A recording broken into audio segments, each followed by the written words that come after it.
Vamos a Hechos capítulo número 4 y esta mañana mencioné que quería tratar un tema sobre la verdad bíblica sobre el Papa.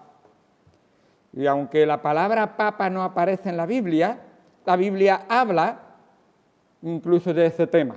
Y vemos realmente doctrinas que se enseñan sobre ese tema, precisamente no a favor. Así que vamos a ver que la palabra de Dios habla de ese tema y vemos en el mundo gente que dice tener la palabra de Dios y va contra la palabra de Dios. Así que dice en Hechos capítulo número 4, el apóstol Pedro y Juan han ido al templo y han encontrado un cojo y el cojo les ha pedido dinero y él dice: oro y plata no tenemos, pero lo que tenemos en el nombre del Señor Jesucristo te damos, levántate y anda. Y en ese mismo instante se levantó y anduvo. Y se quedaron todos maravillados y ahora los sacerdotes y los principales los traen hacia ellos y quieren entrevistarlos y hablar con ellos. Y entonces nos dice la palabra de Dios, dice en el versículo número 9, Hechos 4, 9. Pedro habla y dice: puesto que hoy se nos interroga acerca del beneficio hecho a un hombre enfermo, de qué manera éste haya sido sanado, sea notorio a todos vosotros y a todo el pueblo de Israel que en el nombre de Jesucristo de Nazaret, a quien vosotros crucificasteis y a quien Dios resucitó de los muertos, por él este hombre está en vuestra presencia. Este Jesús es la piedra reprobada por vosotros los edificadores, la cual ha venido a ser cabeza de ángulo. Y en ningún otro hay salvación, porque no hay otro nombre bajo el cielo dado a los hombres en que podamos ser salvos. La primera cosa a tener en cuenta es quién está hablando, el apóstol Pedro. La segunda cosa a tener en cuenta es quién tiene el poder para obrar, el Señor Jesucristo. Y la tercera cosa a tener en cuenta es: Pedro no se atribuye a él ninguna autoridad, ni se atribuye ninguna roca o piedra en la que él o sobre él los demás tengan que subir o someterse para que él les dé autoridad en el nombre de Dios. Solo él es un instrumento en las manos de Dios. Igual que si tú hoy y yo creemos en la palabra de Dios y basados en la palabra de Dios, damos la palabra de Dios a otra persona. Porque recuerda, la palabra de Dios es viva, los que estuviste esta mañana, y eficaz. Y más cortante que toda espada de 2 filos, que penetra hasta lo más profundo de nuestro ser. Y llega hasta el punto que corta el alma del espíritu. Los tuétanos, las coyunturas de los tuétanos. Y separa incluso, y dime a ver cómo se puede hacer eso, los pensamientos de las intenciones. Y no hay cosa creada que no esté delante de los ojos de Dios, desnuda y abierta, delante del cual un día todos tendremos que dar cuenta. Así que teniendo esto en mente, vamos a ir al Señor en oración y vamos a pedirle que nos guíe para que nos enseñe, basado única y exclusivamente en la palabra de Dios, para que sea Dios el que nos diga si te gusta o si no te gusta, si te parece verdad o no te parece verdad.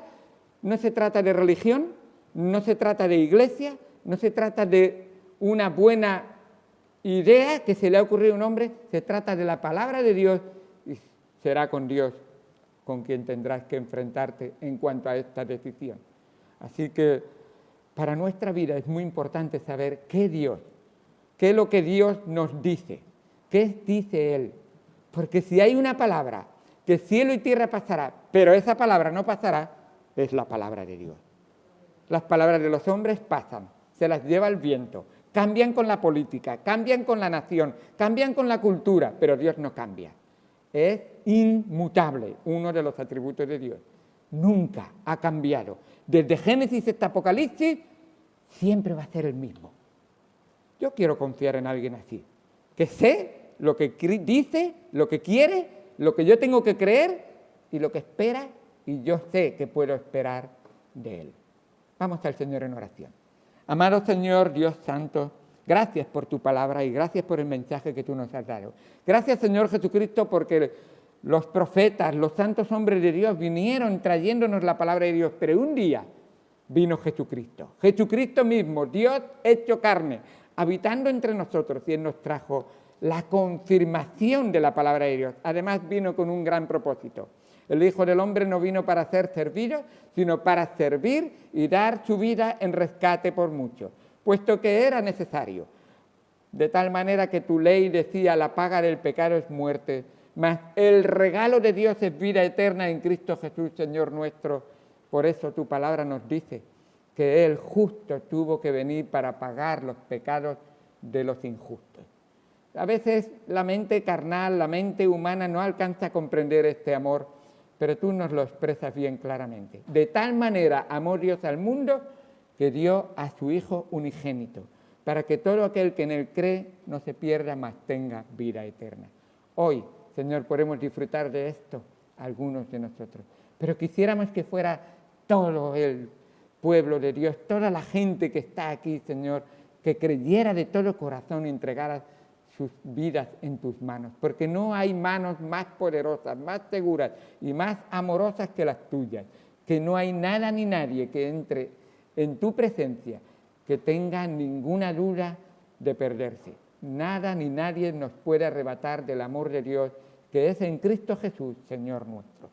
Hoy, Señor, te lo agradecemos todo y te pedimos en el nombre de Jesucristo que nos hables y nos enseñes en el nombre de Cristo. Amén. Amén. La palabra de Dios nos dice en 1 Corintios, el apóstol Pablo escribiendo a los corintios, a la iglesia y enseñándoles, y les dice, mira, vosotros habéis tenido muchas personas que han venido a visitaros y a predicaros. Unos dicen que vino Pedro y predicó ahí en Corinto. Unos dicen que vino Apolo y predicó ahí en Corinto. Unos dicen que vine yo mismo, Pablo, y prediqué aquí. Y otros dicen, pues a nosotros no nos gusta ninguno, nos gusta Jesucristo, aunque no vino, pero... Y el Señor les dice, no, estáis equivocados. Aquí hay un solo fundamento. Y todo lo que no esté basado sobre ese fundamento y lo que no se edifique sobre ese fundamento es erróneo. Y el que no edificare sobre ese fundamento se equivoca. Y nos dice en 1 Corintios, capítulo 3, versículo número 11, dice, porque nadie puede poner otro fundamento que el que está puesto, el cual es Jesucristo. Todo lo que no empiece y se sostenga sobre Jesucristo, sobre la palabra de Jesucristo, sobre el Evangelio de Jesucristo, sobre el poder de Jesucristo, es falso. Así es de directo. Y lo dicen los apóstoles, que fueron los que trajeron el Evangelio de Jesucristo. Porque cada uno de ellos fue apóstol porque tenían el importantísimo requisito de haber estado con Jesucristo y haber recibido el mensaje de Jesucristo. Así que en un sentido eran las palabras de Cristo las que venían a través de estos hombres que confiaron y dejaron que Dios obrara por ellos. ¿Quién es la verdadera roca de fundación? No fue Pedro. Él mismo declaró que Cristo era la verdadera roca de fundación. Dice en 1 de Pedro, vamos a Pedro, a ver, porque ahora vamos a ver, para saber si el Papa que tenemos no, el Papa que hay, porque tenemos no, el Papa que hay es un sucesor de Pedro, vamos a ver qué dijo Pedro. Y nos va a revelar realmente, nos va a correr la cortina y decir, anda, todo esto, según Dios, según la palabra de Dios y según Pedro mismo, pues no encaja. Y lo vamos a ver. Dice Pedro en Primera de Pedro, capítulo 2, versículo 4. Primera de Pedro 2, 4. Un momentito, yo creo que lo tengo en la Biblia, pero paso a las páginas muy rápido. Ya. Primera de Pedro, capítulo 2, versículo 4. Está hablando precisamente de esa piedra viva que es Jesucristo. Esta mañana hablábamos de que la palabra es viva y Dios es vivo y tiene vida en sí misma y además tiene el poder de generar vida. Dios tiene el poder de generar vida, la palabra de Dios tiene poder de generar vida, Jesucristo es esa palabra y esa piedra viva. Nos dice en Primera de Pedro, capítulo 4, capítulo 2, versículo 4. Uy, ¿cómo estoy? Primera de Pedro 2, 4. Acercándoos a él, piedra viva, desechada ciertamente por los hombres. ¿Os acordáis que cuando estuvo hablando con los principales sacerdotes, les dijo, ¿me estáis preguntando? Pues yo estoy hablando de Jesucristo, al que habéis desechado, al que habéis crucificado, al que habéis despreciado. Pero no os creáis, no está en la tumba. No está, por supuesto, en la cruz, porque fue bajado, pero no está en la tumba. Ha resucitado y está vivo. Y por más de 40 días se ha estado apareciendo a cada uno de sus discípulos y hablándonos. Y hasta en una ocasión a más de 500 hermanos, nos dice la palabra de Dios. Así que, ¿creísteis que lo matabais? Él voluntariamente entregó su vida, porque recuerda que la paga del pecado es muerte, y para que tú y yo pagáramos por el pecado, teníamos que tener un sustituto, y Cristo fue nuestro sustituto, pero Él volvió a tomar su vida, y hoy está vivo. Y esta es, dice, acercándoos a Él, piedra viva, desechada ciertamente por los hombres, mas para Dios escogida y preciosa. Vosotros también, como piedras vivas, sed edificados como casa espiritual y sacerdocio santo para ofrecer sacrificios espirituales aceptables a Dios por medio de Jesucristo. Hasta el 8.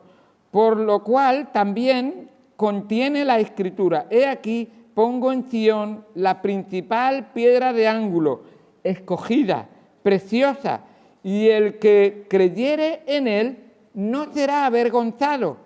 Para vosotros, pues, los que creéis en él, precioso es. Pero para los que no creen, la piedra que los edificadores desecharon ha venido a ser cabeza de ángulo y piedra de tropiezo y roca que hace caer, porque tropiezan en la palabra, siendo desobedientes a lo cual fueron también destinados. Y vemos claramente cómo la palabra de Dios nos está enseñando que el Señor Jesucristo en un edificio es el cimiento. Si tú quieres edificar este edificio y no echas un cimiento, no se puede edificar sobre él. Y el Señor Jesucristo es ese cimiento, esa roca firme sobre la que se edifica la vida de una persona, se edifica, luego también hace comparación con la Iglesia, y luego también esa salvación nuestra que está basada en la roca inamovible. Vengan los vientos, vengan las tormentas, vengan las tentaciones, vengan incluso el pecado, la roca va a permanecer firme. Y no hay nada ni nadie que nos puede hacer caer. Así que esta es la piedra reprobada que vosotros, los edificadores, y está diciendo, vosotros sacerdotes de Israel, vosotros que creéis en el Dios, decís que creéis en el Dios verdadero, pues el Dios verdadero ha mandado a la piedra principal, Jesucristo, sobre la cual se tiene que edificar todo, y vosotros lo habéis querido desechar. Entonces, no tenéis salvación, porque no hay otro nombre bajo el cielo dado a los hombres en que podamos ser salvos. Así nos enseñaba la palabra de Dios. Pedro está hablando aquí con los mismos líderes religiosos de Israel y la iglesia fue construida sobre Cristo. Él es el verdadero fundamento y no hay otro. Y esto es importante, no hay otro fundamento. Quiero decirte algo, si tú crees que para ser salvo tienes que venir a la Iglesia Bautista La Buena Nueva, estás equivocado. Si tú crees que para ser salvo tienes que pertenecer a esta o esta otra religión, estás equivocado. No es. Cristo no enseñó ninguna religión. Cristo no habló de ninguna iglesia que salvara. Cristo habló de una relación personal con Él, de una obra que Él haría para que tú pudieras tener una relación personal con Él. Y lo explicó de esta manera. Él nos dice en Juan capítulo 1, versículo 11, a los suyos vino y los suyos no le recibieron. Esos judíos, ese supuesto pueblo de Dios, no le recibieron. Pero ahora hace una invitación general, más a todos, judíos o no judíos, más a todos los que le recibieron, a los que creen en su nombre, les dio la seguridad de ser hechos hijos de Dios. Y esos, los que han creído en Jesucristo, no en una religión, los que han recibido a Jesucristo, no que se han anexionado a ninguna religión, a ninguna iglesia, los que tienen a Jesucristo morando en su corazón. Ahora, ¿qué significa que Jesucristo mora en nuestro corazón y vive en nuestro corazón? Pues no significa ni más ni menos que te das cuenta de que eres pecador, que estás perdido y que vas al infierno. Y no mereces otra cosa. Porque la paga del pecado es muerte y la palabra muerte significa separación. Esa separación de Dios eternamente destinado al infierno. Ahora, cuando reconoces esta situación en tu vida y te das cuenta de que estás perdido, entonces dices, SOS, auxilio, socorro, necesito una ayuda, alguien que me ayude, no puedo. Y en este momento, la palabra de Dios dice que aquel que se arrepiente y se convierte, confía plenamente en aquel que le salva y le libra de la condenación eterna. Y la palabra de Dios pone una ley. Sin derramamiento de sangre no se hace limpieza o perdón de pecado. Y el Señor Jesucristo viene, ofrece su vida voluntariamente, derrama su sangre preciosa por ti y por mí, tan cruelmente como fue tratado, pero voluntariamente que lo hizo. Y su sangre preciosa es la única que nos limpia de todo pecado.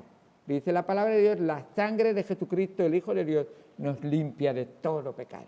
Ahora, Él entra en mi vida y eso no significa que añado a mi vida una persona más, un pensamiento más. No. El Señor Jesucristo dice, si yo entro en tu vida, solo yo puedo sentarme en el trono de tu corazón. Solo yo, hemos cantado, soy el rey de tu vida. Hemos cantado el primer himno, Él es rey, Él es rey. Sigue diciendo la segunda estrofa, Él es Señor, Él es Señor. ¿Sabes lo que hace un rey? Y está hablando de un rey absoluto, un rey bueno y perfecto como es el Señor Jesucristo. Él, todos sus mandamientos son hechos, tal cual. A veces algunos de nosotros citamos el Padre Nuestro y no nos damos cuenta que estamos reconociendo que Él es Rey absoluto. Decimos, Padre Nuestro que estás en los cielos, santificado tu nombre, sea tu nombre, y lo respetamos mucho. Hágase tu voluntad en el cielo como se hace en la tierra. ¿Sabes lo que significa eso? Te obedezco. Lo que tu palabra diga es para obedecerla. Él es Señor. Eso es como era en la Edad Media, y no estoy hablando de esos hombres que eran tiranos, estamos hablando de un Señor perfecto, un Señor bueno, amoroso. Fíjate si es bueno, amoroso, que da su vida por sus siervos. Así es nuestro Señor. Él es ese feudal, pero amoroso, que cuida de cada uno de nosotros, y nosotros somos sus siervos. Pero qué bendición tan grande ser siervo de Jesús. Aquel que te ama tanto que da su vida por ti, aquel que te acompaña en todo momento, aquel que es tu fuerza, tu seguridad, aquel que te cuida como un tierno pastor y no va a permitir que nada ni nadie le arrebate te arrebate de su mano. Así es. Y Él es Dios. No hay Dios en mi vida. No hay nada que se interponga entre Dios y yo. Por eso nos dice la palabra de Dios, busca primeramente el reino de Dios, a Dios, y su justicia y las demás cosas, entonces pídele a Él que te dé consejo y Él añadirá esas cosas a tu vida, si son necesarias, por supuesto. Pero Él va a tener cuidado de ti constantemente. Ahora, este fundamento es obvio que cuando Pedro estaba hablando, los otros discípulos escuchaban y no tomaron las palabras de Jesús sobre que Jesús dijo. En Mateo capítulo 16, Pedro dice esas palabras tan especiales: tú eres el Cristo, el Hijo de Dios, tú tienes palabras de vida eterna y en ti confiamos. Un momentito, voy a ir a Mateo 16. Porque voy a leer el 18, que es precisamente el texto, por decirlo de alguna manera, tan polémico que los católicos romanos utilizan, haciéndonos creer, y por supuesto no estando de acuerdo con la palabra de Dios, que el Papa aquí fue instituido Papa. Dice la palabra de Dios que el Señor Jesucristo pregunta: ¿quiénes dicen las personas, quiénes dicen los hombres que es el Hijo del Hombre? Ellos dijeron, unos Juan el Bautista, otros Elías, otros Jeremías o algún profeta. Y el Señor Jesucristo les dice a los discípulos, ¿y vosotros? ¿Quién decís que soy yo? Y Pedro le respondió, tú eres el Cristo, el Hijo del Dios viviente. Entonces le respondió Jesús, bienaventurado eres, Simón Pedro, hijo de Jonás, porque no te lo reveló, o sea, no hay nada especial en ti, no te lo reveló carne ni sangre, sino mi Padre que está en los cielos, Él te lo ha revelado. Ahora, versículo 18, y este es el texto que sí puede parecer polémico. Y yo también te digo que tú eres Pedro, y sobre esta roca con minúscula edificaré mi iglesia y las puertas del Hades no prevalecerán contra ella. Los discípulos que estuvieron allí no tuvieron dudas de lo que le estaban diciendo. Estaba diciendo, tú vas a ser parte del edificio que se va a construir sobre el cimiento. Podría llegar a ser columna, que de hecho en algún momento lo utiliza también a los apóstoles, se les llama columnas de la iglesia. Y por supuesto un edificio no solo tiene columnas, tiene también paredes, y ahí entramos a formar parte todos nosotros también, porque las columnas ya están establecidas, las doctrinas fundamentales de la palabra de Dios, los apóstoles las definieron claramente. Ahora, los demás apóstoles no entendieron en ningún momento que Pedro era puesto como papa aquí, en este texto. En ningún momento. Porque solo 2 capítulos después, si miráis en el capítulo 18, versículo número 1, se juntan los discípulos y ¿qué pregunta hacen? Le dicen todos ellos a Jesús. En aquel tiempo los discípulos vinieron a Jesús diciendo, ¿quién es el mayor de entre nosotros? ¿Quién va a ser el mayor? Hombre, yo creo que según nos están intentando decir los católicos romanos, había quedado claro, pero no estuvo claro. Y no lo dijo en ningún momento el Señor Jesucristo. Le están preguntando quién es mayor. Y sabéis que la respuesta es bien diferente de lo que estamos viendo, porque la respuesta es aquel que se despoje más de sí mismo y que sirva más a los demás y que no utilice nada ni de opulencia ni de nada. ¿Qué quiere decir? Aquí el mayor en el reino de los cielos somos todos iguales, servidores del Señor. El mayor es Jesucristo y no hay quien se ponga por encima de Él para nada. En el cielo y en la tierra, siempre, por supuesto. Así que le vemos aquí como la palabra de Dios les deja bien claro que no, a los apóstoles, que no se le había dado a Pedro, en ningún momento ninguna superioridad sobre los apóstoles. De hecho, no sé si te das cuenta, pero en el mismo capítulo 16, si queréis ir atrás, a mí siempre me ha llamado mucho esto. Acaba de decir Pedro que Jesús es el Cristo, el Hijo del Dios viviente. Acaba de decirle el Señor que sobre esta roca estaré edificando mi iglesia, y no hace nada de tiempo, unos minutos después nos parece en el texto, que el Señor Jesucristo dice: estoy pronto para entregar mi vida, así que voy a ir a Jerusalén a pagar la deuda de vuestros pecados, precisamente. Y dice en el versículo número 21, entonces comenzó Jesús a declarar a sus discípulos que le era necesario ir a Jerusalén y padecer mucho de los ancianos, de los principales sacerdotes y de los escribas, y ser muerto y resucitar al tercer día. Escuchadme, esto se lo está diciendo el Señor Jesucristo a sus apóstoles antes de que le ocurriera. Y está diciendo: yo voy a ir a Jerusalén. Me van a apresar, me van a maltratar, me van a matar, voy a morir y al tercer día voy a resucitar. ¿Te estás dando cuenta? ¿Es profeta o no es profeta? ¿Es un hombre que cumple su palabra y que está dispuesto a hacer todo por ti y por mí? Por supuesto que sí. Ahora, ¿qué hace Pedro? Dice versículo 22, 16, 22. Entonces Pedro, tomándole aparte, comenzó a reconvenirle, esa palabra quiere decir a convencerle de que no hiciera tal tontería. Hombre, ¿cómo te vas a entregar tú ahí a los...? No te entregues a los...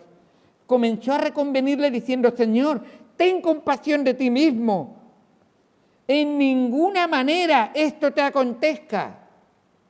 Hombre, y muchos de nosotros hemos oído a los psicólogos hablar así, ¿no? Estímate a ti mismo, hombre, apréciate, elévate, que tú vales mucho. Aquí es lo que está intentando hacer Pedro. ¿El Señor Jesucristo valía mucho? Claro que sí, pero ¿tenía un propósito el Señor Jesucristo en entregar la vida mayor que lo que pueda valer la carne? Por supuesto, y Él estaba dispuesto a hacerlo. Ahora escucha, si Cristo no hubiera muerto en la cruz por ti y por mí, tú y yo iríamos al infierno.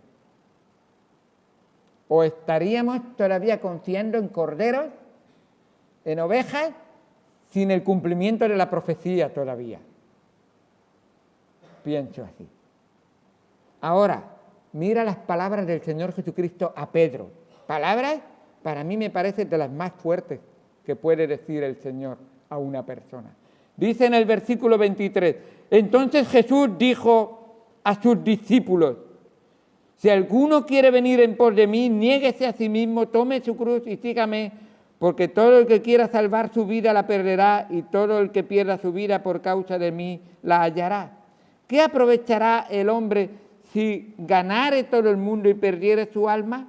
¿O qué recompensa dará el hombre por su vida? Porque el Hijo del Hombre vendrá en la gloria de su Padre con sus ángeles, y entonces pagará a cada uno conforme a sus obras. Aquí no nos dice lo que le dice a Pedro, pero en Lucas capítulo número 9, vamos a verlo un momentito, porque es el texto paralelo. Lucas entra en los detalles de la palabra que le dice el Señor Jesucristo a Pedro. Perdón, sí que estaba aquí, es saltar un versículo. Mateo 16, 23. Es que me he saltado un versículo, digo, no lo encuentro. Vale. Mateo 16, 23. Es que sí que está aquí, pero es que es saltar un versículo. Y cuando saltas un versículo y no lees todo, entonces no tienes el texto que quieres. Después de reconvenirle Pedro al Señor Jesucristo, en el versículo 23, Jesús le dice a Pedro, pero él, volviéndose, dijo a Pedro, quítate de delante de mí, Satanás, porque me eres tropiezo, porque no pones la mira en las cosas de Dios, sino en las de los hombres. Así es como se dirige el Señor Jesucristo a ese supuesto, según los católicos romanos, papa, le llama Satanás, precisamente. Si acaba de instituirle como papa, le está llamando Satanás. Por lo tanto, no es cierto para nada que le haya puesto como papa, por supuesto. Además, la Iglesia, si este versículo probara que Pedro habría de ser el papa, entonces los discípulos hubieran sabido naturalmente quién era el mayor entre ellos, como hemos leído antes en Mateo 18:1. Lo hubieran sabido enseguida. Sabéis que no fue hasta la época de Calixto, obispo de Roma. Eso fue en el año 208 después de Cristo, que utilizaron este texto. Este fue el supuesto obispo 16. O sea, ya habían pasado 16 hombres siendo obispos de Roma. Y no tenemos ninguna duda de que se llame a aquel que lleve la Iglesia de Roma obispo. Eso no tenemos ningún problema. El problema es que le llamen papa, porque el papa es el Dios visible en la tierra. Y eso no lo enseña la palabra de Dios en ningún momento. En ningún momento. Así que no fue sino hasta el año 218. Calixto, obispo de Roma, fue año 218 hasta el 233, que él utilizó Mateo 16, 18 para atribuirse a él que Jesús le había hecho papa. Esta fue la primera vez que quedó registrado que este obispo se llamó a sí mismo papa y que él era el sucesor de Pedro, así como lo habían sido los demás, pero solo él se había atrevido a decirlo. En Gálatas 2:9 nos dice la palabra de Dios, el apóstol Pablo escribe Gálatas y dice, y reconociendo la gracia que me ha sido dada, Jacobo, Cefas, que es el mismo Pedro, y Juan, que eran considerados como columnas, nos dieron a mí y a Bernabé, o sea, a Pablo y a Bernabé, la diestra en señal de compañerismo para que nosotros fuésemos a los gentiles y ellos a la circuncisión. Así que vemos que Pedro fue a los que estaban circuncidados. ¿Entendéis qué nación es la que se caracteriza por estar circuncidados todos? Los judíos. Ellos fueron a los judíos y a los incircuncisos o gentiles fue Pablo y Bernabé. Ahora, ¿Roma es una ciudad de qué? ¿De judíos? No, de gentiles. Aunque podrían haber judíos ahí de paso o algunas pequeñas colonias, pero no era la característica de Roma. Roma no era una ciudad judía, para nada. Así que Jacobo, Pedro y Juan, como columnas de la iglesia cristiana, fueron a los judíos y Pablo fue a los gentiles.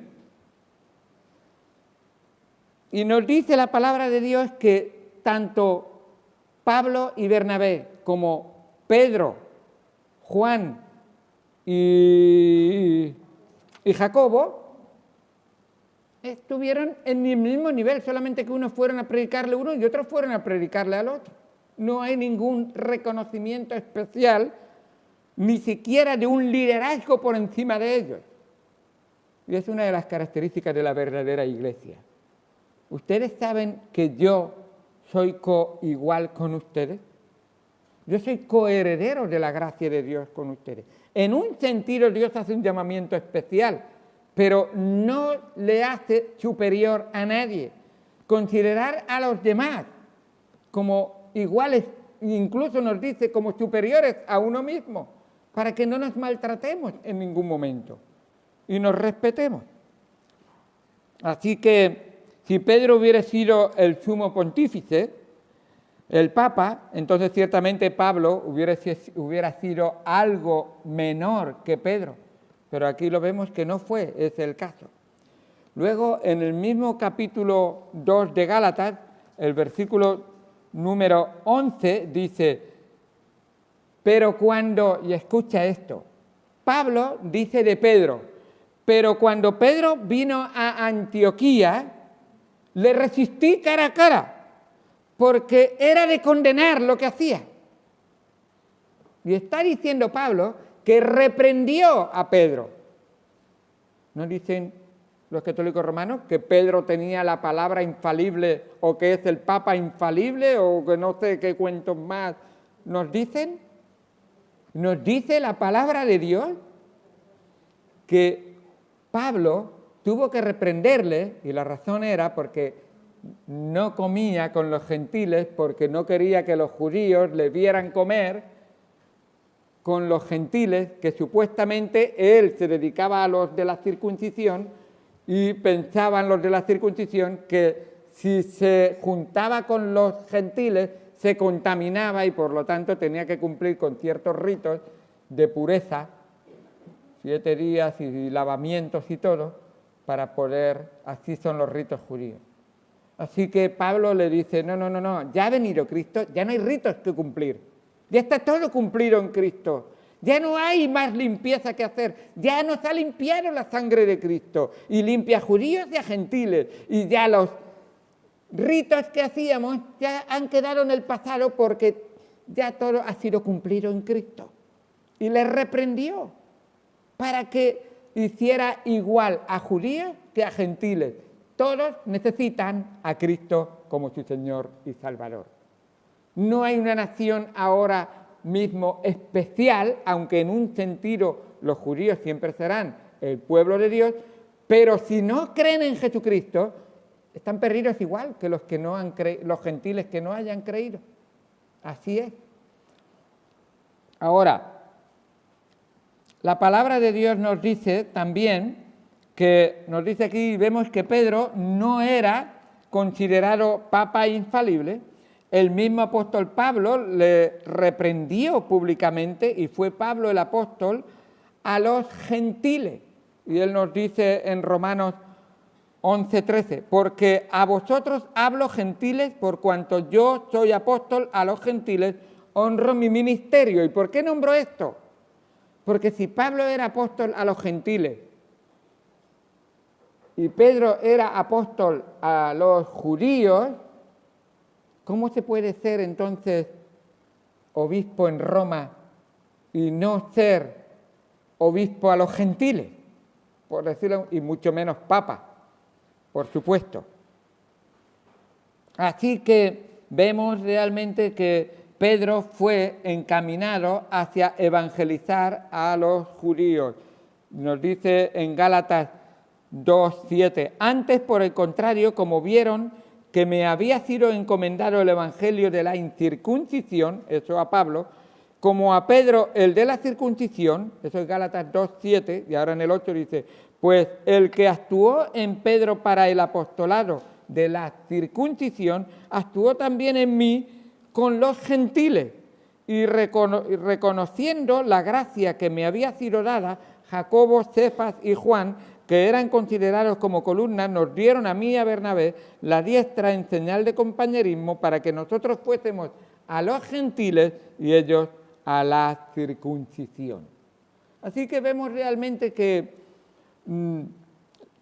esto es prueba suficiente de que Pedro no fue obispo en Roma, como enseñan los católicos romanos, porque Roma era una ciudad gentil. Todo esto es muy significativo, especialmente cuando consideramos que el católico romano está basado en la declaración de que Pedro fue el primer papa obispo romano. En Mateo 23, 9 nos dice un texto muy importante. Mateo 23, 9 nos dice la palabra de Dios, y esto es el Señor Jesucristo hablando. Y no llaméis Padre vuestro a nadie en la tierra. ¿Habéis visto personas que reclaman que se les considere padres en la Iglesia Católica Romana? Yo soy el padre de la Iglesia. Dice, el Señor Jesucristo dice, no llaméis padre. Más de una vez alguna gente ha venido aquí confundir y me dice, Padre José. Y digo, no, yo no soy tu padre. Para nada. Tu padre físico, tú lo conocerás. Pero tu padre espiritual, si crees en Dios, es el que está en los cielos. Así es. Yo no soy tu padre. Yo te puedo guiar a conocer al Padre. Yo te puedo guiar a creer en Jesucristo. Yo te puedo enseñar lo que el Padre nos dice. Pero si tú crees, será Padre tuyo y Padre mío. Pero yo no soy tu Padre. Y eso es importante. Porque el Señor Jesucristo dice, y no llaméis Padre vuestro a nadie en la tierra, porque uno es vuestro Padre, el que está en los cielos. Y estas son palabras de Jesucristo. ¿Cómo puede alguien decir, yo enseño el Evangelio de Jesucristo, pero voy en contra de las palabras de Jesucristo? Mal. No enseña eso la palabra de Dios. El mismo apóstol Pedro, en Primera de Pedro, capítulo 5, versículo número 1, nos dice,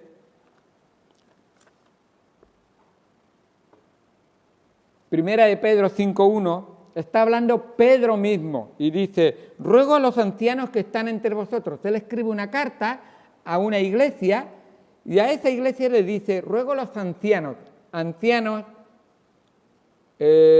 pastor y obispo eran considerados más o menos dentro de las mismas, vamos a decir, cargos oficiales de la iglesia.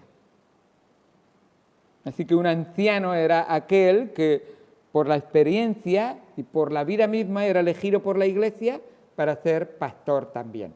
Era equivalente a pastor. Aunque pastor habla de otras funciones, alimentar la grey. El pastor alimenta con la palabra de Dios, por supuesto. Ahora dice, ruego a los ancianos que están entre vosotros, y dice Pedro, yo, anciano también con ellos. Y esto es muy importante, dice, yo, anciano también con ellos. ¿Os dais cuenta de la palabra con? No dice, yo, anciano también sobre ellos. No dice sobre ellos. Con ellos. Y testigo de los padecimientos de Cristo, que soy también partícipe de la gloria que será revelada.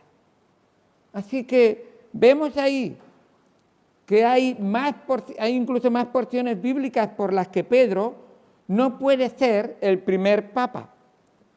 Se pretende que Pedro fue a Roma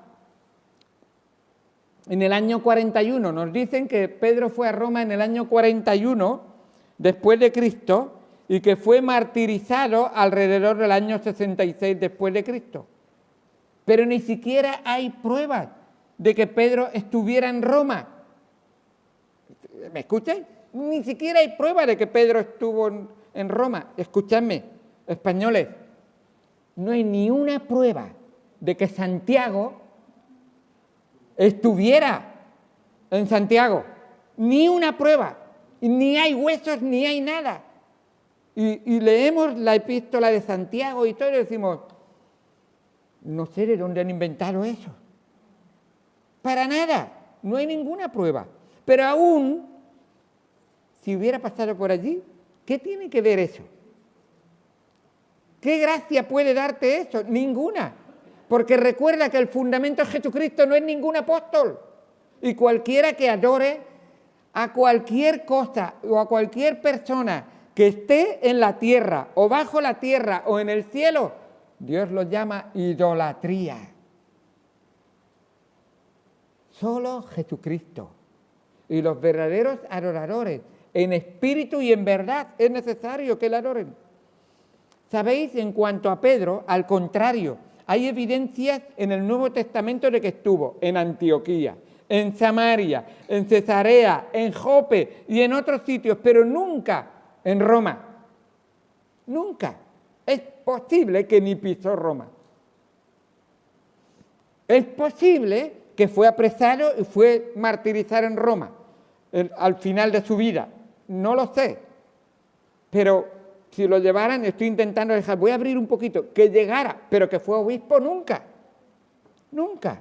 No tuvo tiempo ni posibilidades de serlo. Y esto realmente es una extraña omisión, especialmente, escúchame, especialmente cuando vemos la carta, la epístola que Pablo manda a Roma. Sabéis que cuando se termina una epístola, normalmente nombra a las personas de esa iglesia y las saluda. Pablo escribe y saluda a 27 personas que hay en Roma.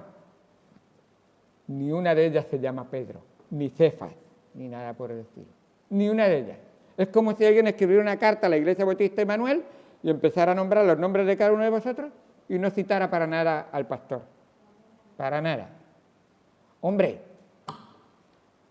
soy orgulloso, ya lo sé, pero hombre, decir hola por lo menos al pastor, se esperaría, ¿no? Sería una omisión bastante grave, no identificar a aquel que es el obispo de esa iglesia. Así que no se nombra para nada. Siendo la capital del imperio, se tenía como la ciudad más importante del mundo en aquel entonces. Sin embargo, dicen los católicos romanos que Pedro sufrió martirio en Roma después de 25 años de pontificado. No hay ninguna prueba, ninguna prueba. Así que si fue en el año 66, tuvo que haber pasado, cuando fue martirizado, tuvo que pasar del 41 al 66 viviendo en Roma. Y no hay pruebas ni de que pisó Roma. Y sí que hay pruebas de que estuvo en muchas otras ciudades que se nombran en la palabra de Dios, que es infalible. Ahí sí que hay infalibilidad. Y que Dios nunca miente. Y que Dios no omite la verdad en ningún momento. En ningún momento. Así que nos dice la palabra de Dios que en el año 44 se celebró un concilio en Jerusalén.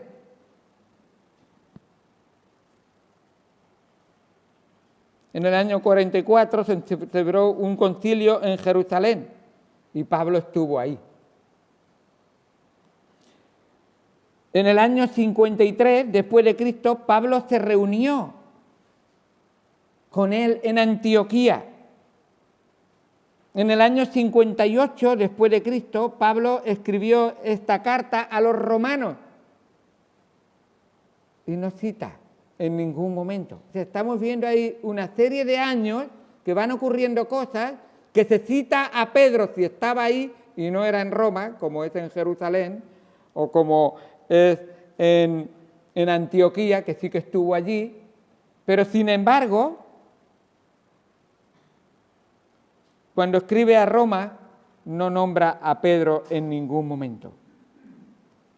Así que tenemos ahí que Pedro, posiblemente nunca fue a Roma y no hay ni una sola prueba de que hubiese estado en Roma. Pero aunque hubiese estado, en ninguna manera fue papa en el sentido de que hoy los católicos romanos lo llaman papa. En la Biblia no hay nada que apoye el cargo un cargo como el de papa. En realidad Jesús prohíbe ese cargo, como hemos leído en Mateo 23, 9. Está prohibido. No llaméis Padre vuestro a nadie en la tierra. Y este Padre está hablando de Padre en el sentido de que Él es, porque uno es vuestro Padre, con mayúscula, que está en los cielos. Así nos enseña la palabra de Dios. Así que no fue. Ahora, Pedro fue esa columna que fue basada sobre la roca. Y la roca es Cristo. ¿Has confiado en el Señor Jesucristo? ¿Has puesto tu fe en Él? ¿Has creído en Él? Nos dice en Mateo capítulo número 7 que el Señor Jesucristo es esa roca que en la que cada persona necesita confiar. Dice el versículo 26, cualquiera que oye estas palabras y no las hace, las palabras del Señor, y no las hace, le compararé a un hombre insensato que edificó su casa. Esto es una comparación con su vida. Edificó su casa sobre la arena. Y descendió lluvia, y vinieron ríos, y soplaron vientos, y dieron con ímpetu sobre la casa, y la casa cayó, y se destruyó. Para los niños les gusta mucho la historia de los 3 cerditos que sopló y se derribó. Pues aquí vemos realmente que los ímpetus de la vida, las tentaciones de la vida, los pecados de la vida, aquel que edifica su casa, su vida sobre la arena, se destruye realmente. Y fue grande su ruina. Y cuando terminó Jesús, y luego dice, pero cualquiera que me oye estas palabras y las hace, le compararé a un hombre prudente que edificó su casa sobre la roca. Y la roca es Cristo. Nos dice 1 Corintios 10:4, la roca es Jesucristo. Todo aquel que cree en Jesucristo es la roca de su vida, la estabilidad de su vida, la seguridad de su vida, aquella que permanece para siempre. Y nada ni nadie te puede arrebatar de ella. Y nos dice, edificó su casa sobre la roca, descendió lluvia, vinieron ríos, soplaron vientos, golpearon contra ella, contra esa casa, y no cayó porque estaba su vida fundada sobre la roca.